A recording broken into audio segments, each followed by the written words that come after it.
Estos principios se basan en los fundamentos de los cuales se sustenta el estudioso de la criminalística, tomando en cuenta el sitio del suceso y las evidencias que quedan en él. Dichos principios son la base del cual él parte para esclarecer un presunto hecho delictuoso. Los principios fundamentales en la criminalística son los siguientes: el principio de intercambio, el principio de correspondencia, el principio de reconstrucción de los hechos, el principio de probabilidad, el principio de uso, el principio de producción y el principio de certeza. A medida que vaya transcurriendo la discusión, cada uno de nosotros pues va a ir describiendo los principios. En primer lugar tenemos el principio de intercambio. Este principio se dice que es el principio fundamental en el estudio de la criminalística y establece que en el sitio del suceso el presunto autor de los hechos va a dejar algún elemento que le corresponde en el sitio del suceso y este sitio a su vez le deja a él algún elemento. El principio de intercambio, principio fundamental de la criminalística, establece que el presunto autor del delito deja en el sitio del suceso algún elemento que le corresponda y el sitio del suceso a su vez deja sobre él algún material que le corresponde. Y si en el ambiente o en el sitio del suceso existe alguna víctima, también existe un intercambio de materiales entre la víctima, el sitio del suceso y el victimario. En cuanto al principio de reconstrucción de los hechos, este principio establece que a medida que existe certeza de los elementos en el cual hayamos hecho las comparaciones respectivas, podemos reconstruir de manera histórica lo que allí sucedió.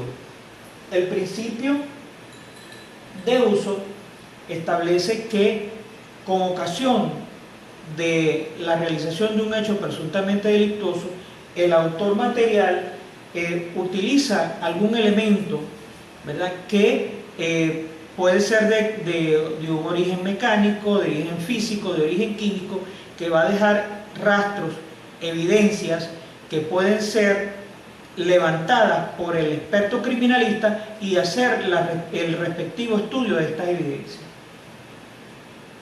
Con respecto al principio de certeza, este principio establece que cuanto más elementos tengamos en comparación en el sitio del suceso, podemos establecer con certeza qué fue lo que sucedió. Por ejemplo, tenemos un homicidio en el que estuvo involucrado un arma de fuego y tenemos una víctima, en este caso un cadáver. Podemos establecer, haciendo las comparaciones con la balística, si obtenemos el proyectil, podemos pensar con bastante certeza de que lo que sucedió fue un homicidio producido por un proyectil disparado. En la segunda fase de la exposición vamos a hablar de los últimos tres principios, que es correspondencia, probabilidad, producción y por último las conclusiones de la criminalística. Es fácil de visualizar estos tres últimos principios debido a que los elementos que se sustentan en los principios de la criminalística, cuando hablamos de correspondencia, en un sitio de sucesos donde haya uno o dos más elementos concatenados entre sí, el criminalista va a buscar la manera de que exista el vínculo para así determinar el posible vínculo o la causa del suceso. Cuando hablamos de la probabilidad, ya que estamos hablando de que la criminalística es una ciencia, ellos también se basan en la matemática, en la estadística. ¿Qué quiere decir con esto? El criminalista utiliza la probabilidad para un único propósito, un único objetivo, determinar si el suceso se pudo determinar basado en la probabilística, más no determinando a ciencia cierta que se realizó bajo este criterio o no se realizó.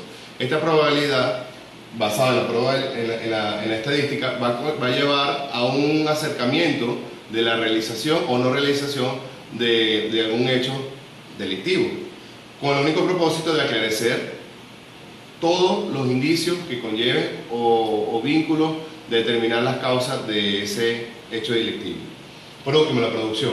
Cuando hablamos de producción, el principio de la criminalística se va a basar básicamente en la manera como se materializa el hecho delictual. Es decir, existen medios externos o ambientales o materiales que el delincuente lo puede utilizar de manera planificada o no planificada. ¿Qué quiero decir con esto? En el momento de que sucede una riña en un bar, una persona agarra una botella y la utiliza como un instrumento de arma violenta y conlleva ello al deceso de una persona, esa botella o cualquier objeto contundente se convierte en el instrumento del hecho delictivo. Entonces el criminalista va a evaluar todos los escenarios, todo el entorno y recabar toda esa evidencia, clasificarla y analizarla para determinar si forma o no parte del proceso del suceso. Es decir, la producción no tiene nada que ver con un arma de fuego específica, sea un arma blanca o de fuego, sino cualquier elemento químico, biológico, ambiental o material. Y por último tenemos las conclusiones de la criminalística. La criminalística tiene que basarse en estos 7 principios que mi compañero explicó al principio, o hay otros autores que hablan de que pueden ser 10 u 11, pero básicamente la criminalística se sustenta en esos 7 principios. ¿Debido por qué?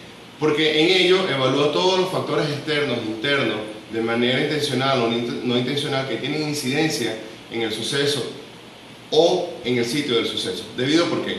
Porque evaluando todos esos escenarios, el criminalista puede concluir y basarse en un criterio firme, apoyado en otras ciencias auxiliares, con el único propósito de esclarecer un suceso.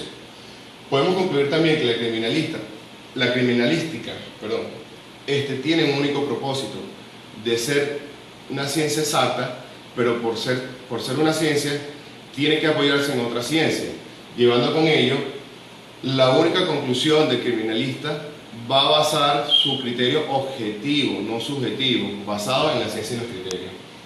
Eso es todo por esta noche.